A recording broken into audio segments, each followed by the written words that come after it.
இது நம்ம 20 டேஸ் முன்னாடி மீன் அமிலம் ப்ரிப்பேர் பண்ணோம் இல்லைங்க, அதுதான். அதாவது நாட்டு சர்க்கரை, பேர்ச்சம்பழம், மீன் வேஸ்ட்டு, வாழைப்பழம் இதெல்லாம் போட்டு மேரினேட் பண்ணி வச்சுருந்தது. இப்போது 23 டேஸ் 24 டேஸ் இருக்கும். இப்போ நம்ம அதை எடுத்து ஃபில்டர் பண்ணி ஸ்டோர் பண்ணி வச்சுட்டு 2-3 நாள் கழித்து ட்ரிப்பரில் தண்ணியில் மிக்ஸ் பண்ணி நம்மளோட அந்த கோழிக்கு போட்டிருக்கிற ஃபீட் போட்டிருக்கிற செடி இருக்குது இல்லைங்களா, கோஆஃபஸ், அதுக்கு நேச்சுரல் லிக்விட் ஃபெர்டிலைசர்னால நம்மளுக்கு நிறைய நன்மைகள் மண்ணுலேயும் நடக்குது, செடியிலையும் நடக்குதுங்க.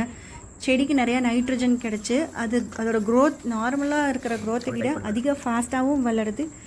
சாயிலில் அதோட மண்ணை லூஸ் பண்ணி கொடுத்து அது ரொம்ப ஹெல்த்தியாக மாறி மைக்ரோப்ஸ், எர்த் வார்ம்ஸ் இதெல்லாம் நிறையா அதில் உருவாகிறதுக்கு இது. அன்றைக்கி இதெல்லாம் கலக்கி வைக்கிற அன்றைக்கி இருந்த மீன் ஸ்மெல் சுத்தமாக இல்லைங்க. இதை ஓப்பன் பண்ணப்போ இப்போது அப்படியே வேறு மாதிரி ஸ்மெல். ஸோ இது நல்லாவே நம்மளுக்கு இதை மாதிரி நல்லா வடிகட்டி ஒரு கேனில் ஊற்றி வச்சுட்டு அதுக்கப்புறமா அது நமக்கு எப்போ தேவையோ 2 லிட்டருக்கு 6 லிட்டர் இது அப்படிங்கிற மாதிரி மெஷர்மெண்ட்டில் நம்ம மிக்ஸ் பண்ணி நம்மளோட செடிகளுக்கெல்லாம் நம்ம விட போகிறோம்.